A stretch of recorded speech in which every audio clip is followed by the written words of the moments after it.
আসসালামু আলাইকুম। আজকের ক্লাস আমরা শুরু করব। প্রথমে আ একটা লেকচার আমরা শেয়ার করছিলাম, রেকর্ডেড লেকচার গতকালকে, সেটা নিয়ে কিছু ডিসকাস করব। আর এরপরে সেটা নিয়ে যদি কোনো প্রশ্ন থাকে, সেই প্রশ্নগুলো উত্তর দেওয়ার চেষ্টা করব।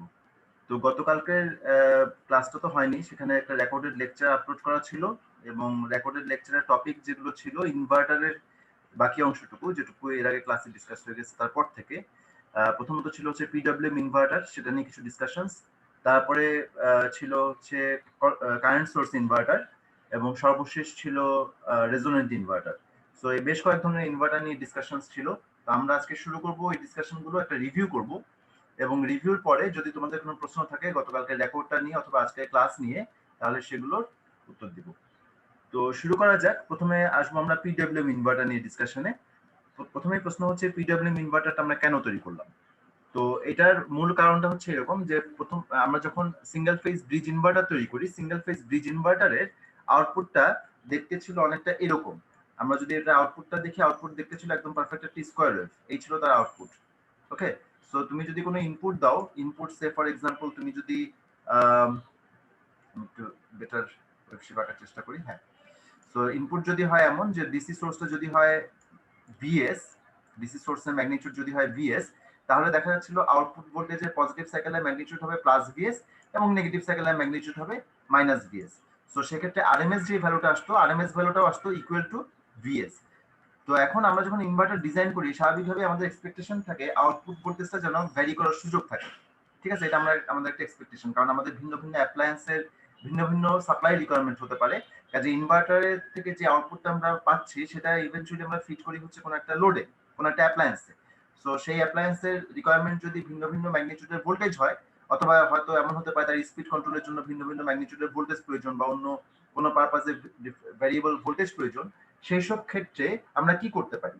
এখানে তো দেখা যাচ্ছে একদম ফিক্সড একটা আউটপুট পাচ্ছে ভিএস। সো এটাকে ভ্যারি করার জন্য আমরা যেটা করতে পারি যে পিডব্লিউএম কন্ট্রোলের হেল্প নিতে পারি।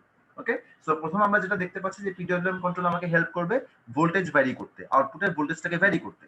যেমন এই আউটপুটটা যেটা আমরা এখানে ড্র করে রাখছি, এই আউটপুটটা যদি দেখতে এমন হতো, তুমি খেয়াল করে দেখো এখানে 180 ডিগ্রির জন্য সিগন্যালটা অন, 180 ডিগ্রির জন্য সিগন্যালটা লো। হ্যাঁ, 180 ডিগ্রির জন্য হাই অবস্থায় আছে প্লাস ভিএস, আর 180 ডিগ্রির জন্য সে লো অবস্থায় আছে। একটা কাজ করি না, 180 ডিগ্রির জন্য পুরো সময়টা জুড়ে হাই না রেখে তাকে 180-র মধ্যে একটা সার্টেন সেগমেন্ট, একটা সার্টেন অংশ তার পালস সুইচটাকে কন্ট্রোল করে আমি তাকে হাই রাখলাম, এবং সুইচটাকে আবার কি করলাম, নেগেটিভ সাইকেলও পুরো 180 ডিগ্রির জন্য অন না রেখে তার থেকে কিছু কম সময়ের জন্য সুইচগুলোকে অন রাখলাম। ফলাফল কি হলো, নেগেটিভ সাইকেলটাও দেখা যাচ্ছে একটু উইথটা ছোট হয়ে আসলো। সো এই যে উপরে যে আউটপুটটা দেখতে পাচ্ছি আর নিচে যে আউটপুটটা দেখতে পাচ্ছি, এই দুটার মধ্যে আমি যখন ম্যাগনিটিউড চেক করব, ম্যাগনিটিউডে দেখা যাবে যে নিচেরটার ম্যাগনিটিউড কিন্তু কম হবে। এসি ম্যাগনিটিউড ভিআরএমএস বলি অথবা ইনস্ট্যান্টেনিয়াস বলি, সেটার ম্যাগনিটিউড কিন্তু নিচেরটার জন্য কম হবে, উপরেরটার জন্য কিন্তু বেশি আসবে। ওকে, তার মানে এখানে কি কাজ করলাম, এখানে যেটা করলাম সেটা হচ্ছে সিম্পল পালস উইথটাকে ভ্যারি করলাম, বা পালস উইথটাকে মডুলেট করলাম, এবং এই চেঞ্জের মাধ্যমে পালস উইথটাকে ভ্যারি করার মাধ্যমে আমরা আউটপুট ভোল্টেজ যেটা কিনা এসি, সেই ম্যাগনিটিউডটাকে ভ্যারি করতে পারলাম। সো এটা হচ্ছে একটা টার্গেট পিডব্লিউএম কন্ট্রোলের, যে আমরা আউটপুটের ভোল্টেজটা ম্যাগনিটিউডটাকে কন্ট্রোল করার জন্য এখানে পালস উইথটাকে ভ্যারি করি। আরো একটা টার্গেট আছে, সেই টার্গেটটা এক্সপ্লেন করার জন্য আমি কি করব, আমি আমাদের ল্যাব যেটা ছিল, একটা এক্সপেরিমেন্ট ছিল, এক্সপেরিমেন্ট নাম্বার 6, ওই এক্সপেরিমেন্ট 6 এ কিছু ডিসকাস করছিলাম, সেই ডিসকাশনটা এখানে একটু আবার করব।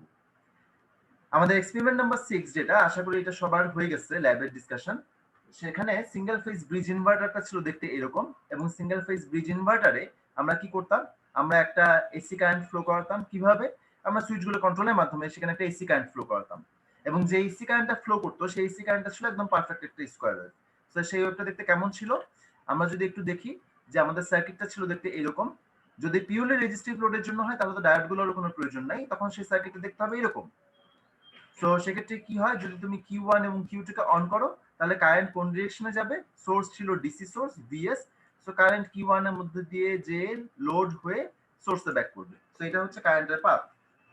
আমরা যদি এমন করি যে এরপরে Q3 Q4 কে অন করি, তখন কি হবে, কারেন্ট লোডের ভিতর দিয়ে যাবে ঠিকই, বাট এখন অপোজিট ডিরেকশনে যাবে, এবং অপোজিট ডিরেকশনে যাওয়ার কারণে শেষ পর্যন্ত তুমি লোডের অ্যাক্রসে যেই ভোল্টেজটা পাচ্ছ বা যে কারেন্টটা পাচ্ছ লোডের ভিতর দিয়ে, সেই শেপটা দেখতে হচ্ছে এরকম, একদম পারফেক্ট একটা স্কয়ার ওয়েভ।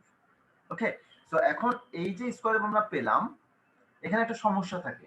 এই স্কয়ার ওয়েভের মধ্যে প্রচুর পরিমাণে হারমোনিক কন্টেন্ট থাকে।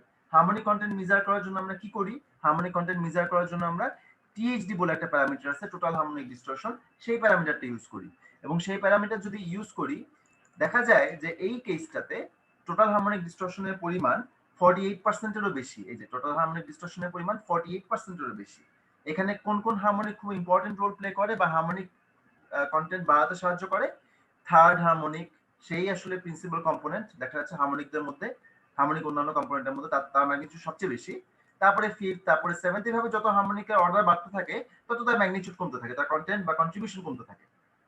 আচ্ছা, তাহলে এই যে হারমোনিক কন্টেন্ট এত বেশি আসলো, 48% এর মতো বা তারও বেশি চলে আসলো, এই ধরনের সিগন্যাল দিয়ে, এই ধরনের পারফেক্ট স্কয়ার ওয়েভ দিয়ে আমরা কি আসলে অ্যাপ্লায়েন্স রান করতে পারবো? অ্যান্সার হচ্ছে না, পারবো না। কেন পারবো না? কারণ এই হারমোনিক গুলো, এই যে লার্জ হারমোনিক কন্টেন্ট, তারা কি করবে? প্রচুর পরিমাণে হিট প্রডিউস করবে এবং ফলাফল হচ্ছে যে অ্যাপ্লায়েন্সটা লংজিভিটি বা লাইফ টাইম কমে যাবে। তাহলে কি করা যায়? আমরা এখানে হারমোনিক কন্টেন্ট বাদ দিতে চাই। তো এখানে আমরা একটা ছোট্ট প্র্যাকটিস করব, সেটা হচ্ছে প্রথম কাজ করব কি, হারমোনিক কন্টেন্ট সবগুলোকে বাদ না দিয়ে শুধু থার্ড হারমোনিক কন্টেন্টকে বাদ দিই। থার্ড হারমোনিকটাকে বাদ দিই। থার্ড হারমোনিককে বাদ দিতে হলে কি করতে হবে? শুধুমাত্র থার্ড হারমোনিককে বাদ দিতে হলে যেটা করতে হবে সেটা হচ্ছে আমাকে পালস উইডটা একটু চেঞ্জ করতে হবে। দেখো খেয়াল করে, আমি ঠিক এর পরের স্লাইডে দিয়ে দেখাচ্ছি। আমরা পালস উইডটা একটু চেঞ্জ করলাম। আগে কি করতাম? আমরা পুরো পজিটিভ সাইকেলের জন্য মানে পাই পর্যন্ত আমরা সিগন্যালটাকে হাই রাখতাম। সরি, পাই পর্যন্ত আমরা সিগন্যালটাকে, এই যে 180 ডিগ্রি পর্যন্ত সিগন্যালটাকে হাই রাখতাম, আমরা 180 ডিগ্রি পর্যন্ত সিগন্যালটাকে লো রাখতাম। আগের সিগন্যালটা ছিল দেখতে এরকম, ম্যাজেন্টা কালার দিয়ে যেটা ড্র করলাম সেটা। এখন আমি কি করলাম? আমি 180 ডিগ্রির জন্য তাকে হাই না রেখে 120 ডিগ্রির জন্য সুইচগুলোকে অন রাখলাম। তো 120 ডিগ্রির জন্য যদি এই দুইটা সুইচ অন থাকে তাহলে কি হবে? তার প্যাটার্নটা দেখতে দাঁড়াবে এইরকম। ওকে, প্রথমে Q1 Q2 অন থাকবে 120 ডিগ্রির জন্য। সো কারেন্ট এই পাথে যাবে। সো ফলাফল হচ্ছে দেখতে তুমি এরকম একটা পজিটিভ সাইকেল পাবা। নেগেটিভ সাইকেলও আমি ঠিক একই কাজ করব। Q3 Q4 কে অন রাখবো ঠিকই, বাট 180 ডিগ্রির জন্য না, 120 ডিগ্রির জন্য। ফলাফল হচ্ছে নেগেটিভ সাইকেল এই ডিরেকশনে যখন কারেন্ট যাবে, শেষ পর্যন্ত কারেন্টের প্যাটার্নটা দেখতে দাঁড়াবে এরকম। এখন এই যে কারেন্টের প্যাটার্নটা আসছে, দেখা যায় যে আমি যদি এটার ফোরিয়ার ট্রান্সফর্ম করি, ফোরিয়ার ট্রান্সফর্ম করলে পরে দেখা যাবে যে এর মধ্যে থার্ড হারমোনিক কম্পোনেন্ট অ্যাবসেন্ট। দেখো খেয়াল করে, ফোরিয়ার ট্রান্সফর্ম আমি করছি এবং করার পরে দেখা যায় থার্ড হারমোনিক কম্পোনেন্ট কিন্তু এখানে অ্যাবসেন্ট। থার্ডের ম্যাগনিটিউড কিন্তু অনেক বেশি ছিল। যেই মাত্র থার্ডটাকে তুমি ভ্যানিশ করে দিলা, সাথে সাথে কি হলো? হারমোনিক ডিস্টরশনের পরিমাণ, টোটাল হারমোনিক ডিস্টরশনের পরিমাণ 48% থেকে কমে 30% হয়ে গেল। ওকে, সো 30% হয়ে যাওয়া মানে কি? হ্যাঁ, ডেফিনেটলি এখনো হারমোনিক কন্টেন্ট অনেক বেশি। তারপরেও এটা ডেফিনেটলি একটা অ্যাচিভমেন্ট যে আমি পালস উইথ ভ্যারিয়েশনের মাধ্যমে, হ্যাঁ, আগে 180 ডিগ্রি পর্যন্ত পালসটাকে উইথটাকে মেনটেন করতাম, এখন আমি সেখানে 120 ডিগ্রি করে ফেলছি। তাতেই থার্ড হারমোনিক ভ্যানিশ হয়ে গেছে এবং ফলাফল হচ্ছে যে আউটপুটে হারমোনিক কন্টেন্ট কমে আসছে, টোটাল হারমোনিক ডিস্টরশন কমে আসছে, 30% নেমে আসছে। আচ্ছা, আমাকে কততে নামাতে হবে? দেখা যায় যে আমাকে নামাতে হবে 5% এর নিচে।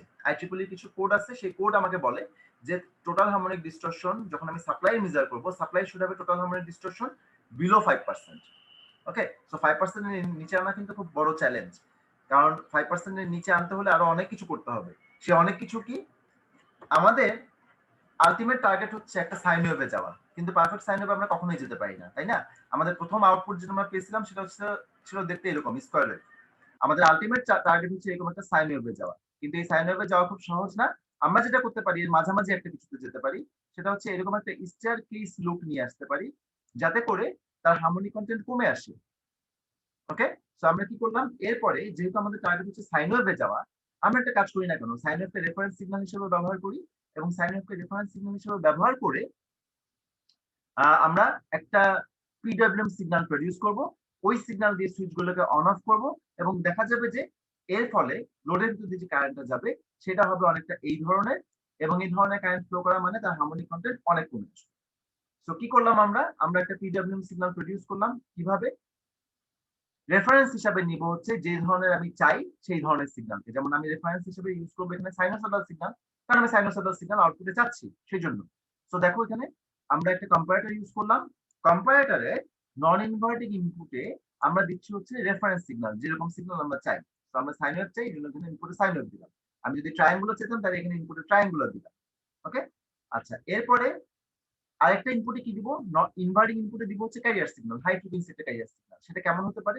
সেটা একটা সটুথ ওয়েভ হতে পারে, সেটা একটা ট্রায়াঙ্গুলার ওয়েভ হতে পারে, এরকম কোন একটা সিগন্যাল আমরা এর ইনভার্টিং ইনপুটে দিলাম। যেহেতু এটা কম্পারেটর, সো কম্পারেটর কি করবে, যখনই দেখবে তার নন ইনভার্টিং ইনপুটের সিগন্যালটা হায়ার দেন ইনভার্টিং ইনপুট, তখনই আউটপুটটা হাই হবে, আদারওয়াইজ আউটপুটটা লো। যেমন এই অংশটাতে খেয়াল করো, এই অংশটার ভিতরে যেহেতু এটা সাইন ওয়েভ, রেড কালারটা হচ্ছে সাইন ওয়েভ, ও কিন্তু ব্লু কালার যেটা ট্রায়াঙ্গুলার তার তুলনায় বেশি। সো আউটপুট কি হবে, আউটপুট হবে এখানে হাই। এরপরে যখন ট্রায়াঙ্গুলারটা বড় হয়ে যাচ্ছে সাইনের থেকে, তখন কিন্তু আউটপুট হয়ে গেছে লো। ওকে, সো এইভাবে আমরা পুরো একটা সিগন্যাল প্রডিউস করলাম Q1 Q2 এর জন্য। সেই সিগন্যালটা হচ্ছে দেখতে এরকম। ঠিক একইভাবে Q3 Q4 এর জন্য সিগন্যাল প্রডিউস করবো, সেটা হবে দেখতে এরকম। আচ্ছা, সিগন্যালটা একটু দেখি তো, এটা কি স্টেয়ারকেস সিগন্যাল? না, এটা স্টেয়ারকেস না, কিন্তু একটু আগে আমরা যে এরকম একটা এখানে একটা স্টেয়ারকেস দেখাচ্ছিলাম, যে এই ধরনের একটা স্টেয়ারকেস দেখাচ্ছিলাম যে আমরা চাই এরকম একটা সিগন্যাল প্রডিউস করতে। দেখতে তো অন্তত সেরকম মনে হচ্ছে না। দেখতে এরকম মনে না হলেও এটা আসলে এফেক্টিভলি একটা স্টেয়ারকেস সিগন্যাল। কিভাবে দেখো, প্রথমত এখানে উইথ তো কম, প্রথম অংশটাতে উইথ কম, কাজে এর এভারেজ ভ্যালু আসবে কম। আমি যদি টাইম পিরিয়ড হিসেবে করি, এর এভারেজ ভ্যালু আসবে কম। এরপরে উইথ একটু বাড়ছে, দ্বিতীয় এটা যদি প্রথম সিগন্যাল ধরি, এটার উইথ কম, দ্বিতীয় সিগন্যালটা দেখো উইথ একটু বেশি, সো ওর এভারেজ ভ্যালুটা বেশি হবে। থার্ড এর উইথ আর একটু বেশি, ফোর্থ ফিফথ এদের উইথ মোটামুটি একই, তারপরে উইথ আবার কমে যাবে, কমবে, শেষে আবার নেমে আসবে। এইবার দেখো তো, এই যে এভারেজ ভ্যালু হিসাবে সে কিন্তু দেখতে একটা স্টারকেসের মতোই। অলরাইট, তার মানে এখানে কিন্তু যে সিগন্যালটা আমি পাচ্ছি, that resembles a staircase signal which is close to a sine wave. So তুমি যখন সাইন ওয়েভের কাছাকাছি এরকম একটা সিগন্যাল প্রডিউস করতেছো, তখন রেজাল্টটা কি দাঁড়াবে, টোটাল হারমোনিক ডিসটরশনটা এবার আবার ক্যালকুলেট করা যায়। দেখা যাবে টোটাল হারমোনিক ডিসটরশনটা 48% থেকে নেমে চলে আসবে হচ্ছে 41%। তবে এখানে 41% আসতে আমি আরো কিছু কাজ করছি। সেটা কি করছি দেখো খেয়াল করে, আমি এখানে একটা ইন্ডাক্টর ইউজ করছি, লোডের সঙ্গে সিরিজে একটা ইন্ডাক্টর ইউজ করছি। ইন্ডাক্টর ইউজ করলে কি হবে, ইন্ডাক্টর কারেন্টটাকে স্মুথ করার চেষ্টা করে। সো কারেন্টের এই যেরকম কাট কাট যে শার্প পালস গুলো আসছে, এই পালস গুলো থাকবে না, সেটা একটু স্মুথ হয়ে আসবে। এই যে কারেন্টের পালস গুলো দেখতে হবে এরকম। তুমি যদি ক্যারিয়ার ফ্রিকোয়েন্সিটাকে আরো একটু বাড়াও, তাহলে কি হবে, কারেন্টটা আরো কন্টিনিউয়াস হয়ে আসবে। দেখো 1 কিলো হার্জ এর জায়গায় আমি যদি এই যে ট্রায়াঙ্গুলার ওয়েভ যেটা বা সটক ওয়েভ যেটা ইউজ করছি, সেটা ক্যারিয়ার ফ্রিকোয়েন্সি, সেটা ফ্রিকোয়েন্সি যদি 1 কিলো হার্জ থেকে বাড়ায় 5 কিলো হার্জ করি, তাহলে অবস্থা কি দাঁড়ায়, এই যে এখানে 5 কিলো হার্জ করছি আমরা ফ্রিকোয়েন্সি, ক্যারিয়ার ফ্রিকোয়েন্সি, ফলাফল হচ্ছে আমার আউটপুটটা দেখতে এখন এরকম। এটা তো আরো সাইন ওয়েভের কাছাকাছি। ওকে, এটা সাইন ওয়েভের আরো কাছাকাছি। এখানে টোটাল হারমোনিক ডিসটরশন দেখো কমে মাত্র 12% নেমে আসছে। হ্যাঁ, মাত্র 12% নেমে আসছে হারমোনিক ডিসটরশনটা। আচ্ছা, একটা কাজ করি না তাহলে, আমরা ক্যারিয়ার ফ্রিকোয়েন্সিটা আরো একটু বাড়াই, 5 কিলোহার্জ এর জায়গায় 15 কিলোহার্জ করে দিই। ফলাফল কি দাঁড়াবে, যখন তুমি 15 কিলোহার্জ করে দিবা, তখন দেখো this looks like a sine wave. এটা মানে সাইন ওয়েভই বলা যায়, তাই না? তেমন কোনো ভ্যারিয়েশন নেই, খুব সামান্য কিছু রিপল আছে, যেটা কিন্তু খুব ইজিলি রিমুভ করা সম্ভব। সেখানে আমরা কি করলাম, হারমোনিক ডিসটরশনটা মেজার করলে তার ভ্যালুটা কত আসে, 4.66%, হুইচ ইজ বিলো 5%। আমাদের এক্সপেকটেশন ছিল আসলে 5% এর নিচে নিয়ে আসা, এবং আমি সেটা করতে পারলাম। কিভাবে করলাম, এটা করার জন্য আমি পাওয়ার সুইচ মডুলেটেড সিগন্যাল ইউজ করলাম সুইচগুলোকে অন অফ করতে। আমি ক্যারিয়ার ফ্রিকোয়েন্সি ইউজ করলাম, হাই ক্যারিয়ার ফ্রিকোয়েন্সি ইউজ করলাম। ওকে, এবং আমি ফিল্টার ইউজ করলাম, এখানে একটা ইন্ডাক্টর ইউজ করলাম। এর ফল হচ্ছে এই এত কিছু মিজার নেওয়ার পরে শেষ পর্যন্ত দেখা যাচ্ছে হারমোনিক ডিসটরশনের পরিমাণটা 5% এর নিচে নেমে আসছে। এবং এই যখন অবস্থা, তখন আমি খুব ইজিলি কোনো একটা অ্যাপ্লায়েন্সে এই ধরনের সাপ্লাই, মানে এই ধরনের ইনভার্টার থেকে যে সাপ্লাইটা পাই, সেটা দিয়ে আমি কোনো একটা অ্যাপ্লায়েন্সকে রান করতে পারি, কারণ হারমোনিক ডিসটরশন এখানে টলারেবল রেঞ্জের ভিতরে চলে আসছে সেই জন্য। সো এই যে কনসেপ্টটা, যে আমি পিডব্লিউএম সিগন্যাল প্রডিউস করে আমি দুটা কাজ করব, একটা হচ্ছে ভোল্টেজ কন্ট্রোল করব, আর একটা হচ্ছে তার হারমোনিক কন্টেন্টটাও কন্ট্রোল করব বা কমায় নিয়ে আসবো। ওকে, সো এই দুটা কাজ হয় পিডব্লিউএম কন্ট্রোলের মাধ্যমে। সো খেয়াল রাখবা, পিডব্লিউএম কন্ট্রোল করে আমি কি অ্যাচিভ করি দুটা জিনিস। একটা হচ্ছে আমি তার ভোল্টেজটাকে কন্ট্রোল করতে পারি, দিস ওয়ান থিং, আউটপুট ভোল্টেজটাকে। আর একটা হচ্ছে আমি চাইলে পরে তার হারমোনিক কন্টেন্টটাকে কমায় নিয়ে আসতে হবে, তার মানে ফ্রিকোয়েন্সিটাকে আসলে কন্ট্রোল করতেছি। তো আমরা এখন যদি আমাদের মূল স্লাইডে ফিরে আসি, মূল স্লাইড ছিল দেখতে এরকম। তো আমাদের প্রথম যে single phase pulse with modulation, single pulse with modulation করি, সেই সিগন্যালটা দেখতে এরকম, আউটপুটের সিগন্যালটা দেখতে দাঁড়ায় এরকম। দেখো খেয়াল করে, পালসটা পুরো পাইয়ের জন্য হাই না রেখে, হ্যাঁ, আমরা কি করতেছি, একটা নির্ধারিত সময় মানে ডেল্টা পরিমাণ উইথ তাকে হাই রাখতেছি। সো এই সুইচ গুলো অন থাকতেছে ঠিকই, তবে তারা 180 ডিগ্রির জন্য অন থাকে না, তারা 120 ডিগ্রির জন্য অন থাকে। 120 ডিগ্রির জন্য যদি অন থাকে 120 ডিগ্রি 120 না আসলে ডেল্টা সময়ের জন্য অন থাকে 120 একদম অ্যাকুরেটলি 120 বলা ঠিক হবে না ডেল্টা সময়ের জন্য অন থাকে তো ডেল্টা সময়ের জন্য যদি অন থাকে তাহলে সেই ক্ষেত্রে তোমার আউটপুট ভোল্টেজের এক্সপ্রেশনটা কেমন হবে আউটপুট ভোল্টেজের আরএমএস ভ্যালু তুমি মেজার করতে চাই তার এক্সপ্রেশনটা কেমন হবে তার এক্সপ্রেশন হবে দেখতে এইরকম এই যে এটা V output is equal to this VS into root over delta by pi খেয়াল করে দেখো তোমার ডেল্টার ভ্যালু যদি পাই এর সমান হয় তাহলে আবার সে আগের মতো V output is equal to VS হয়ে যায় কিন্তু তুমি যদি ডেল্টা ভ্যারি করতে থাকো সেক্ষেত্রে কিন্তু তোমার ভিএসটা মানে আউটপুট ভি আউটপুটটা চেঞ্জ হতে থাকবে রাইট তুমি ডেল্টা যদি পাই এর থেকে ছোট হয় তাহলে স্বাভাবিকভাবে তোমার আউটপুট ভোল্টেজটা কি হচ্ছে সাপ্লাই ভোল্টেজ ডিসি যেটা দিছিল তার তুলনায় ছোট হচ্ছে আরএমএস ভ্যালুটা আরেকটা জিনিস আছে এখানে সেটা হচ্ছে তোমার Fourier series of output voltage that means instantaneous expression যেটা ছিল সেটা আগের পুরোনো ইনস্ট্যান্টিনিয়াস এক্সপ্রেশন ছিল এই যে এই সিগন্যালের জন্য ইনস্ট্যান্টিনিয়াস এক্সপ্রেশন ছিল দেখতে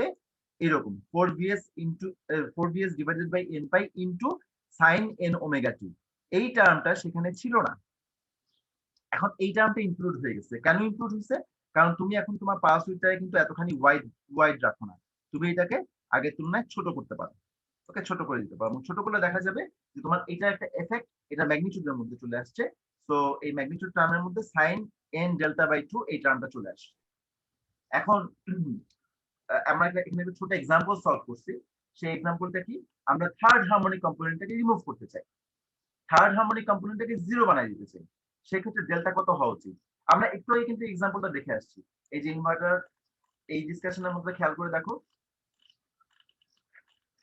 এই যে প্লটটা ছিল যে আমরা রিডাকশন অফ থার্ড হারমোনিক আমরা কিন্তু এখানে থার্ড হারমোনিক রিডিউস করে আসছি কিভাবে এই যে পালস উইডথের ভ্যালু রাখছিলাম 120 ডিগ্রি সে কারণে দেখা যাচ্ছিল যে থার্ড হারমোনিক ভ্যানিশ হয়ে গেছে নাই এখন স্বাভাবিকভাবে তোমার প্রশ্ন আসতে পারে কেমনে বুঝলাম যে এটা 120 ডিগ্রি রাখতে হবে এবং 120 ডিগ্রি রাখলে থার্ড হারমোনিক ভ্যানিশ হয়ে যাবে 119 ডিগ্রি রাখলে কোনটা ভ্যানিশ হতো বা 140 ডিগ্রি রাখলে কোনটা ভ্যানিশ হতো স্বাভাবিকভাবে তোমার প্রশ্ন আসতে পারে তো আমি কিভাবে আসলে এটা বের করলাম যে থার্ড হারমোনিকটা কখন ভ্যানিশ করা সম্ভব যখন আমি ডেল্টাকে 120 ডিগ্রি রাখি কিভাবে বের হলো এভাবে আমরা এখানে যে এক্সপ্রেশনটা আছে এই এক্সপ্রেশনটাতে যাই এক্সপ্রেশনটা খেয়াল করুন ভি আউটপুট এর যে এক্সপ্রেশন সেটা হচ্ছে এইটা এই এক্সপ্রেশনটা ফান্ডামেন্টালের জন্য কি ফান্ডামেন্টালের জন্য হচ্ছে n এর ভ্যালু 1 বসায় যাও তাহলে এটা হচ্ছে ফান্ডামেন্টালের এক্সপ্রেশন বেসিক্যালি আউটপুটটা তো আসলে fundamental plus all the harmonic components right তো তুমি কি চাচ্ছ না তুমি চাচ্ছ না যে থার্ড হারমোনিক কম্পোনেন্ট এখানে থাকুক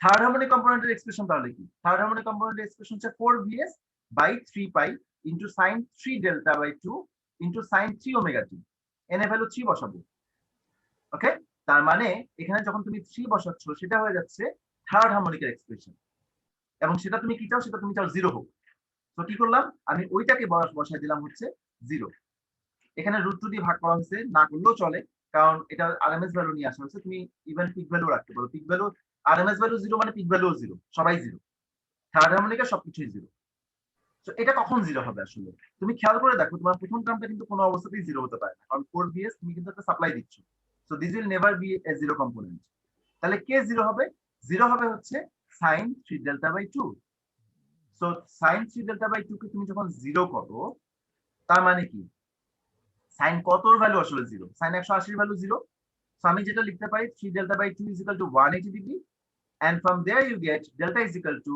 120 ডিগ্রি দেখো এখানে এইভাবে এক্সপ্রেশন থেকে ক্যালকুলেট করে শেষ পর্যন্ত আমরা বের করছি ডেল্টা ভ্যালু 120 ডিগ্রি যেটা কিনা আমি একটু আগে দেখালাম ওখানে বসাই দিছিলাম ডেল্টা ভ্যালু 120 ডিগ্রি বসানো ছিল সেখানে আশা করি এখন বুঝতে পারছো যে ডেল্টা কিভাবে 120 ডিগ্রি সেট করছি জাস্ট এই এক্সপ্রেশন থেকে আসছে ওকে তো তোমাদেরকে যদি কখনো প্রশ্ন করা হয় যে ফিফথ হারমোনিক এলিমিনেট করতে চাই সেই ক্ষেত্রে ডেল্টার ভ্যালু কত হবে আমি আশা করি তোমরা বের করতে পারবা সমস্যা হওয়ার কথা না ওকে ফিফথ সেভেন্থ 9th 11 যেটাই হোক না কেন আমরা জাস্ট এক্সপ্রেশন বসাবো এক্সপ্রেশন মানে এক্সপ্রেশন বসাই সেখান থেকে ডেল্টা ভ্যালু বের করে নিয়ে আসবো ডেল্টা কত হওয়া উচিত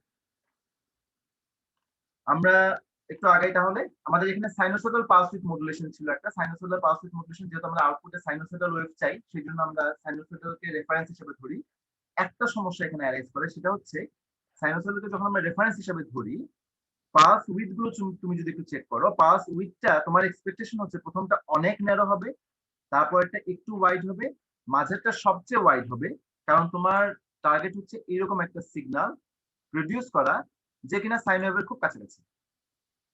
ওকে, সো তাহলে প্রথম পালসটা অনেক ন্যারো হওয়া উচিত যাতে ওর এভারেজ ভ্যালু অনেক কম হয়। দ্বিতীয় পালসটা আরেকটু ওয়াইড হওয়া উচিত যাতে ওর এভারেজ ভ্যালু একটু বাড়ে। মাঝের পালসটা একদমই মানে অনেক বেশি ওয়াইড হওয়া উচিত যাতে তার ম্যাক্সিমাম ভ্যালুটা সে অ্যাচিভ করে বা পিক ভ্যালুটা এখানে অ্যাচিভ করে। তো সেটা করার জন্য আমি যখন এই ধরনের সিগন্যাল ইউজ করি, যেরকম ট্রায়াঙ্গুলার বা সঠিক ওয়েভ ইউজ করি এবং পারফেক্ট সাইন ওয়েভ ইউজ করি, তখন যে পিডব্লিউএম সিগন্যাল আসে সেটা কিন্তু আমার পারপাস পুরোপুরি সার্ভ করে না। কারণ মাঝের পালস গুলো যতটা ওয়াইড আমি এক্সপেক্ট করছিলাম ততটা ওয়াইড করা হচ্ছে না। তাহলে কি করা যায়? যেটা করা যায় সেটা হচ্ছে আমরা সাইনোসয়েডাল পালস উইথ মডুলেশন এর পরিবর্তে আমরা modified sinusoidal pulse with modulation use করি। মডিফাইড মডিফাইড কোন সেন্সে? তুমি যদি দেখো মডিফাইড হচ্ছে এই সেন্সে। আমরা ক্যারিয়ার দিচ্ছি প্রথমে, মাঝে কিছু অংশ ক্যারিয়ার ভ্যানিশ, আবার ক্যারিয়ার দিচ্ছি নেগেটিভ সাইকেলে, আবার এই জায়গাটাতে যে ক্যারিয়ার ভ্যানিশ। ফলাফলটা কি? যখন কম্পেয়ার করতে যাই, কম্পেয়ার করে দেখা যায় প্রথম পালস উইথটা হয় হচ্ছে সবচেয়ে ন্যারো, তারপরে একটু ওয়াইড, তারপরে সবচেয়ে ওয়াইড। এবং তুমি তো আসলে এটাই চাচ্ছিলে, মাঝের অংশ যেহেতু সাইন ওয়েভের পিকে পৌঁছায়, তো মাঝের অংশটা সবচেয়ে ওয়াইড হোক এবং এর ফলে যে সিগন্যালটা প্রডিউস করবে তুমি তার হারমোনিক কন্টেন্ট অনেক কম হবে। ওকে, তো এভাবে আমরা টিএইচডি টা কমাতে পারি এবং টিএইচডি কমানোর জন্য তাহলে আমরা কি করতেছি? আমরা পাওয়ার সুইচটাকে কন্ট্রোল করতেছি এবং শুধু পাওয়ার সুইচ কন্ট্রোল না, আমরা সেখানে ফিল্টার কানেক্ট করি, ইন্ডাক্টরকে তোমার সিরিজে কানেক্ট করা হয়। যদি ক্যাপাসিটর আসে তাহলে ক্যাপাসিটরকে আমরা কি করব? লোডের সঙ্গে শান্টে কানেক্ট করব, যে কিনা তোমার ভোল্টেজটাকে স্মুথ করবে। ইন্ডাক্টর তোমার কারেন্টটাকে স্মুথ করবে, ক্যাপাসিটর তোমার ভোল্টেজটাকে স্মুথ করবে। সো ফিল্টার যখন ডিজাইন করি তখন দেখা যায় ক্যাপাসিটর ইন্ডাক্টর দুটাই প্রয়োজন হয়। ওকে, তো আমরা কি করব? নেক্সট টাস্ক যেটা হচ্ছে সেটা হচ্ছে আমরা ফিল্টার ডিজাইন করব এবং ফিল্টার ডিজাইন করে এই আউটপুটের ওয়েভ শেপটাকে পারফেক্ট সাইন না হলেও সাইনের কাছাকাছি নিয়ে আসবো যাতে করে হারমোনিক ডিসটরশনের পরিমাণটা 5% এর নিচে নেমে আসে। তো তুমি যখন ফিল্টার ডিজাইন করো তখন তুমি একটা প্রবলেম ফেস করবা। প্রবলেমটা কি? তুমি যখন লার্জ ক্যাপাসিটর কানেক্ট করো বা ইন্ডাক্টর কানেক্ট করো, এখানে রিঅ্যাক্টিভ পাওয়ার কনজাম্পশন একটা ব্যাপার চলে আসে। ওকে, রিঅ্যাক্টিভ পাওয়ার কনজাম্পশন একটা ব্যাপার চলে আসে। আমরা চাই না লোড হিউজ অ্যামাউন্টের রিঅ্যাক্টিভ পাওয়ার কনজিউম করুক, এটা আমরা কখনোই চাই না। তো ফিল্টার ডিজাইন করতে যেয়ে যদি সে রিঅ্যাক্টিভ পাওয়ার কনজাম্পশন বাড়ায় দেয় তখন কিন্তু আমি প্রবলেমে পড়ে যাবো। পাওয়ার ফ্যাক্টর ইউনিটি রাখাটা প্রবলেম হয়ে যাবে আমার জন্য। সো ফিল্টার ডিজাইনটা আসলে লাস্ট স্টেপ। ওইটাকে আমরা মানে ওইটা যখন করতে আমি এমন চাবো না যে আমি একটা স্কোয়ার ওয়েভ পাচ্ছি প্রথমে, ধরে নাও তুমি একটা স্কোয়ার ওয়েভ প্রডিউস করতেছো, সেটাকে একবারে একটা ফিল্টার ইউজ করে সাইন করে ফেলবা না, এই কাজটা তুমি কখনো করবা না। তুমি স্কোয়ারটাকে কি করবা? পিডব্লিউএম সিগন্যালে ইউজ করে এটাকে ফার্স্টে তার টিএইচডি কমাবা এবং তারপরে টিএইচডি যথেষ্ট পরিমাণে কমার পরে তারপর সেখানে ইন্ডাক্টর আনবা, ক্যাপাসিটর আনবা। শুরুতে ইন্ডাক্টর ক্যাপাসিটর নিয়ে আসবা না, কখনোই না। কারণ সেক্ষেত্রে রিঅ্যাক্টিভ পাওয়ার কনজাম্পশনটা বেড়ে যাবে এবং রিঅ্যাক্টিভ পাওয়ার কনজাম্পশন বেড়ে গেলে লোডের জন্য যে ইউনিটি পাওয়ার ফ্যাক্টর মেইনটেইন করা প্রয়োজন সেটা মেইনটেইন করা কঠিন হয়ে যাবে। আমরা এই ডিসকাশনটার পরে কি করব? আমরা রেজোন্যান্ট পালস ইনভার্টার নিয়ে কিছু ডিসকাশন করব। রেজোন্যান্ট পালস ইনভার্টারটা আসলে কি সেই ডিসকাশনে যাব। তো এইখানে আমরা কি অ্যাচিভ করলাম? এটা হচ্ছে পিডব্লিউএম কন্ট্রোলটা আমরা ডিসকাস করলাম। পিডব্লিউএম কন্ট্রোলে আমি আশা করি তোমরা নিশ্চয়ই বুঝতে পারছো এতক্ষণে যে আমরা যখন সুইচটাকে অন অফ করি, সুইচটা কিন্তু একটা শার্প ট্রানজিশন সেন্স করে। এই যে একটা লোডের ভিতর দিয়ে এক ডিরেকশনে কারেন্ট যাচ্ছিল, হঠাৎ করে তার ভিতর অপোজিট ডিরেকশনে কারেন্ট যাওয়া শুরু করে। ওকে, একটা শার্প ট্রানজিশন হয়, সেখানে লার্জ ডিআইডিটি টা ফেস করতে হয় সুইচ গুলোকে এবং লার্জ ডিআইডিটি ফেস করার কারণে অনেক সময় সুইচ নষ্ট হয়ে যেতে পারে যদি তুমি ডায়োড গুলো প্রপারলি অ্যারেঞ্জ না করো। সেক্ষেত্রে কি হতে পারে? সুইচ গুলো এল মানে ডিআইডিটি অনেক লার্জ হওয়ার কারণে একটা লার্জ ভোল্টেজ ট্রানজিয়েন্ট সে ফেস করবে এবং ফলাফল হচ্ছে সুইচ গুলো ড্যামেজ হয়ে যেতে পারে। তাহলে সুইচ গুলো একটা ভালো স্ট্রেস ফেস করে যখন আমরা পিডব্লিউএম সিগন্যাল ইউজ করে তাদেরকে অন অফ করি বা অথবা আউটপুটে সিগন্যাল নিয়ে আসি, আউটপুটে পাওয়ার সাপ্লাই প্রডিউস করি। তাহলে কি করা যায়? এমন কি কিছু করা যায় কিনা যে সুইচ গুলো অন অফ হবে ঠিকই, মানে অন হবে ঠিকই, বাট যখন কারেন্টটা জিরো হয়ে যায় তার ভিতর দিয়ে তখন সে অন হবে, এরকম কোনো কিছু করা যায় কিনা? মানে একটা স্মুথ ট্রানজিশন আমি চাচ্ছি যে সুইচ গুলো অন অফ হবে ঠিকই, বাট তাদের ভিতরে কোনো মানে লার্জ কারেন্ট ফ্লো করা অবস্থায় তারা অন থেকে অফ হবে না। তাদের কারেন্ট ফ্লোটা জিরো হয়ে আসবে, তারপর তাকে আমি অফ করে দিব।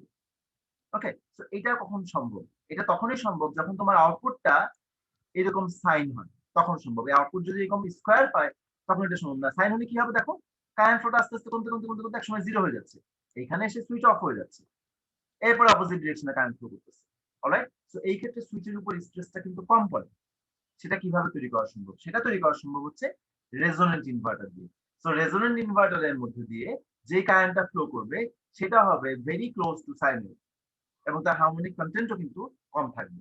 কাজেই আমাদের নেক্সট টপিক হচ্ছে রেজোন্যান্ট পালস ইনভার্টার, যেখানে আমরা এই ধরনের একটা সাইন ওয়েভ বা সাইন ওয়েভের কাছাকাছি ওয়েভ প্রডিউস করার চেষ্টা করব এবং তার হারমোনিক কন্টেন্ট কম হবে এবং সুইচ গুলোর উপরে যেহেতু শার্প ট্রানজিশন হচ্ছে না কারেন্টের, সে কারণে সুইচ গুলোর উপরে স্ট্রেসও কম পড়বে।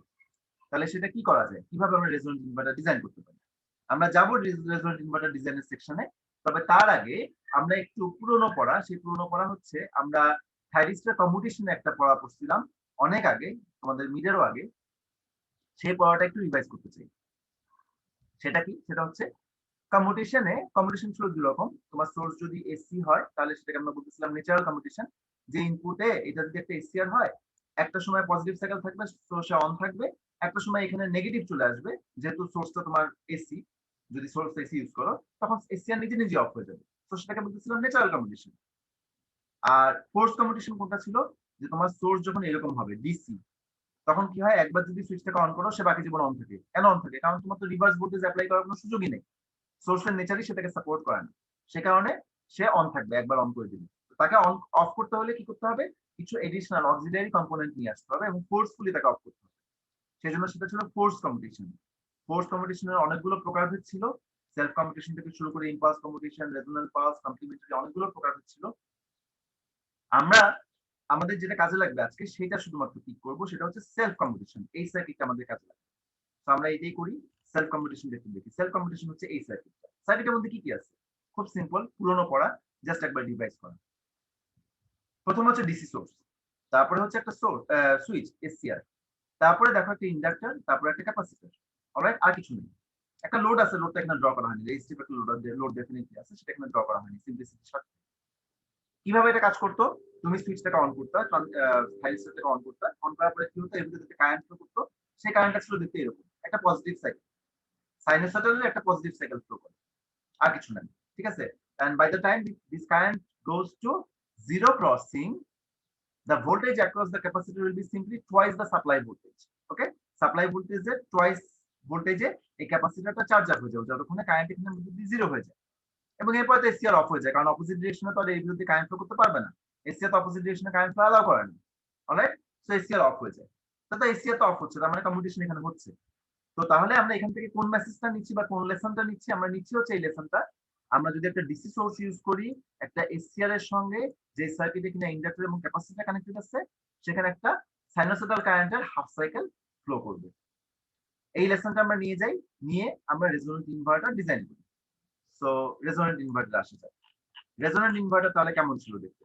এই হচ্ছে আমাদের রেজোন্যান্ট ইনভার্টারের সার্কিট। অনেক রকম রেজোন্যান্ট ইনভার্টার সার্কিট হতে পারে, এক্সাম্পল দেওয়া আছে, বাট আমরা পড়বো শুধুমাত্র সিরিজ রেজোন্যান্ট ইনভার্টারটা। কি দেখতে পাচ্ছি এখানে? এটা হচ্ছে সার্কিটটা, খুবই সিম্পল সার্কিট। কি করা হয়েছে এখানে? সেলফ কম্পিটিশনের দুটো সার্কিট এখানে ইউজ করা হয়েছে। একটা সার্কিট ইউজ করা হয়েছে লোডের ভিতর দিয়ে পজিটিভ সাইকেল কারেন্ট ফ্লো করানোর জন্য, আর একটা সার্কিট ইউজ করা হয়েছে লোডের ভিতর দিয়ে নেগেটিভ সাইকেলে কারেন্ট ফ্লো করানোর জন্য। লোড কোথায়? লোড হচ্ছে এখানে, এই হচ্ছে তোমার লোড। ওকে, তো এটা যদি লোড হয় তাহলে প্রথমে আসো তুমি এই থাইরিস্টার টি1 কে ফায়ার করো। ইনপুট কি? Input as usual DC. হ্যাঁ, আমাদের তো ইনভার্টার বানাচ্ছি আমরা, তাই না? তো ইনভার্টার ইনপুট তো সবসময় ডিসি, আউটপুট হচ্ছে এসি। সেই ইনপুট আমরা ডিসি ভোল্টেজ সোর্স ইউজ করলাম। টি1 কে তুমি ফায়ার করলা। টি1 কে ফায়ার করলে কি হবে? এই পাথে কারেন্ট ফ্লো করবে। আচ্ছা, কি ধরনের কারেন্ট ফ্লো করবে? খেয়াল করে দেখো, সার্কিটটা কিন্তু সিম্পলি সেলফ কম্পিটিশনাল সার্কিট। এখানে একটা এসসিআর, এখানে একটা ইন্ডাক্টর এল1, এখানে একটা ক্যাপাসিটর সি এবং একটা লোড আর।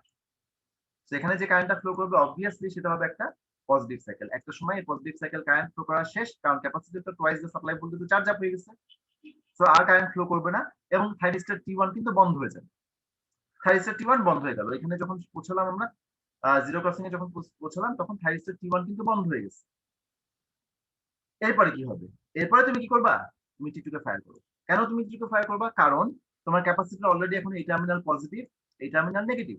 তো তুমি টি2 কে ফায়ার করতেই পারো, কারণ চার্জ ক্যাপাসিটরটা এখন একটা ভোল্টেজ সোর্স হিসেবে কাজ করবে। সো কারেন্ট কোন ডিরেকশনে ফ্লো করবে? টি2 যে ডিরেকশনে সাপোর্ট করে শুধুমাত্র সেই ডিরেকশনে। সো কারেন্ট এখন এই ডিরেকশনে ফ্লো করে লোডের ভিতর দিয়ে যাচ্ছে কিন্তু অপোজিট ডিরেকশনে। এটা কেমন কারেন্ট? এটা আগের মতো সাইনোসয়েডালের হাফ সাইকেল, বাট যেহেতু লোডের ভিতর দিয়ে সে অপোজিট ডিরেকশনে যায়, সে কারণে এই কারেন্টের প্যাটার্নটা হবে দেখতে এরকম। সো দুটা মিলায় তুমি যদি দেখো, দুটা মিলায় এটা কিন্তু একটা sine wave, very close two sine wave. আমি পারফেক্ট সাইন ওয়েভ বলবো না, very close two sine wave. কারণ কি, মাঝে একটা গ্যাপ আছে, সেই গ্যাপটা হচ্ছে এই জায়গায়, যখন T1 অফ হয় এবং যখন T2 অন হয়, এর মাঝে একটা ছোট্ট গ্যাপ রাখতে হয়। এই সময়টাকে বলা হয় ডেড জোন। ওকে, এবং এই গ্যাপটা কেন রাখতে হয়? কারণ এমন যদি করো যে T1 অন থাকা অবস্থাতেই T2 কে তুমি ফায়ার করে দিলা, তখন কি হবে, এই পুরো পাথটা কিন্তু শর্ট হয়ে যাবে, লোডের ভিতরে তখন কোনো কারেন্ট যাবে না।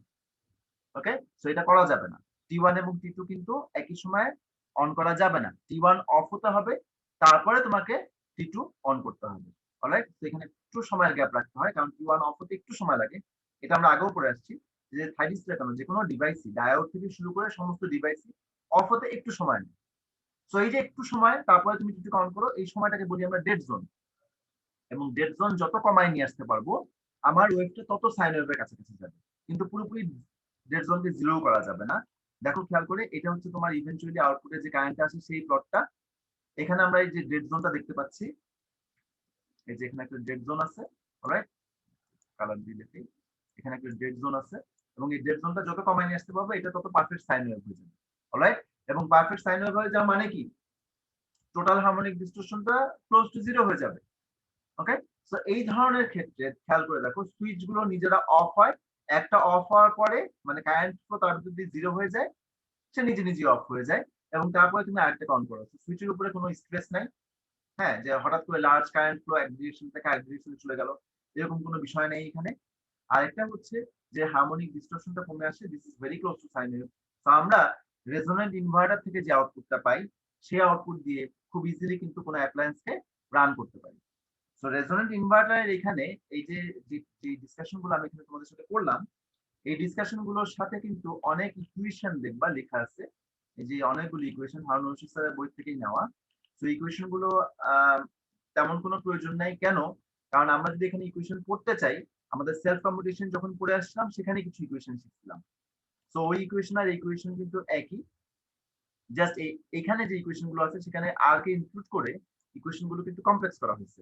তো প্রয়োজন নাই আমার এত কমপ্লেক্সিটি, আমি সেলফ কম্পিটিশনের যে ইকুয়েশন গুলো পড়ে আসছিলাম সেগুলো দেখলেই হবে। ওকে, তো সেলফ কম্পিটিশনের দুই সেটের ইকুয়েশন ছিল, একটা ছিল উইদাউট চার্জ ক্যাপাসিটর আর একটা ছিল ফর চার্জ ক্যাপাসিটর। ওকে, তো ওই দুই সেট ইকুয়েশন তুমি যদি এখানে ইনক্লুড করতে পারো, তাহলে তোমার রেজোন্যান্ট ইনভার্টারের ইকুয়েশন গুলো চলে আসবে।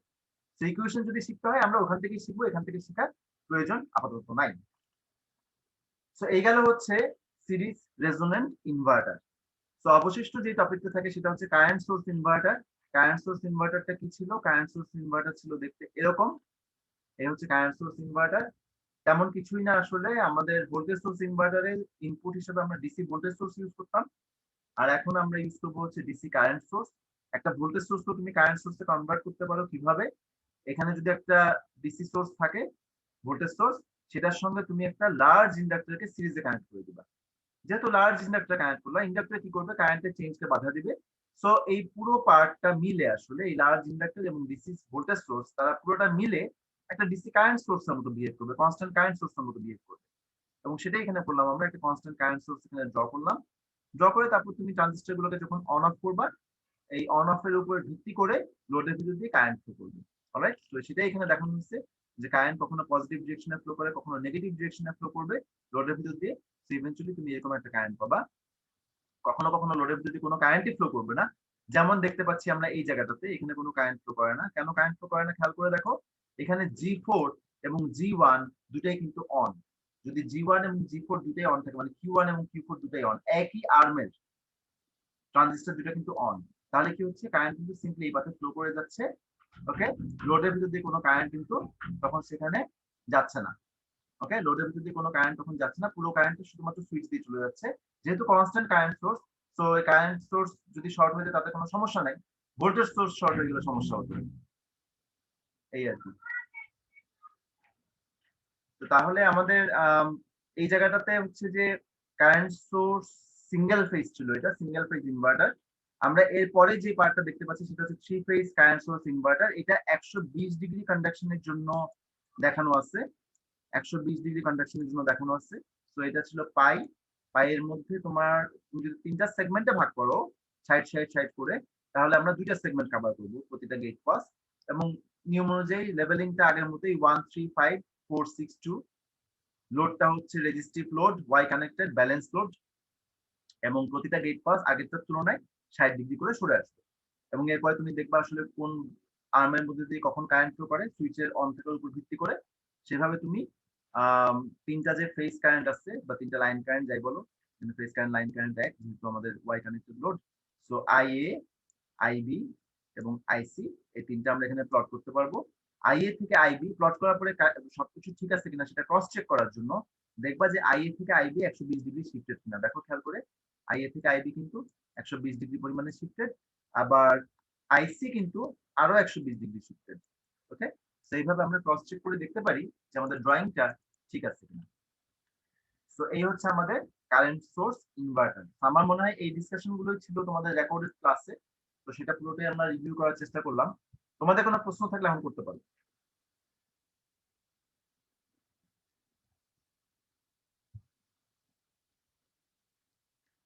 কোনো প্রশ্ন আছে কিনা? না স্যার, বুঝতে পেরেছি স্যার। যদি কোনো প্রশ্ন, স্যার বলো বলো। স্যার একটু আগে যে একটু দেখলাম যে আমরা স্যার এসি করার জন্য যে দুইবার গেট প্লাস দিচ্ছি স্যার, মাঝখানে একটু গ্যাপ থাকে, ওইটা স্যার কমানোর জন্য আমরা স্যার কি করি? কমানোর জন্য আমরা যেটা করি যে তোমার এই সুইচিংটাকে একটু ফাস্টার করার জন্য থাইরিস্টার, আসলে তোমার যে থাইরিস্টার যেগুলো ইউজ করবা, মানে যেগুলো ফাস্টার থাইরিস্টার, কি ফাস্ট অপারেশন সাপোর্ট করে সেই ধরনের থাইরিস্টার ইউজ করবা। মানে যে ফার্স্ট টার্ন অফ হয়, first turn on end of হয়, ওই ধরনের আর কি। ফার্স্ট এসসিআর মানে ফার্স্ট অ্যাক্টিভিটি যেন একটা এসসিআর ছিল না তোমার, ফার্স্ট সুইচিং এসসিআর কতগুলো ছিল না, আমরা মনে হয় ডিসকাস করছিলাম, দেখি তো এটার তো সম্ভবত আছে। ওই যে তোমার ডপিং, গোল্ড ডপিং ইউজ করে এই যে ফার্স্ট সুইচিং থাইরিস্টার যেগুলো, এই যে এটা ফার্স্ট সুইচিং থাইরিস্টার আমরা ইউজ করি, সে কুইকলি টার্ন অফ হয়ে যায়, কুইকলি টার্ন অফ হয়ে গেলে তখন আমরা আরেকটা থাইরিস্টার অন করতে পারি। ওইভাবে তুমি ডেড জোনটা কমাতে পারো। মানে অফ করতে সময় লাগে বলেই তো আসলে ডেড জোন দেয়। তো অফ করতে যদি মানে ইন নো টাইম যদি সব অফ হয়ে যায় তাহলে তো খুবই ভালো, কোনো সমস্যা নেই। তো ইন নো টাইম অফ হবে কি ফার্স্ট সুইচিং থাইরিস্টার যেগুলো সেগুলো, তো তুমি থাইরিস্টারে চেঞ্জ আনবে। আর কোনো প্রশ্ন?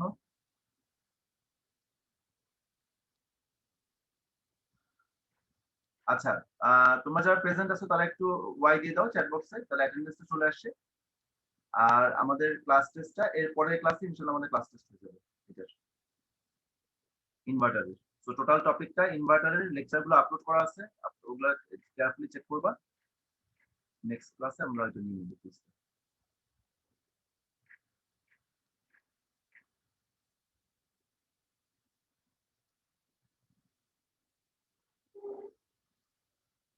আর কোনো প্রশ্ন সম্ভবত নাই। তো প্রশ্ন না থাকলে আমরা এখানে ক্লাসটা ক্লোজ করবো ইনশাল্লাহ। তো সবাই ভালো থাকো। আমি অ্যাটেন্ডেন্স পেয়েছি 33 জনের, আরো 3 জন বাকি। তো আমরা এখানে ক্লোজ করতেছি। আল্লাহ হাফেজ।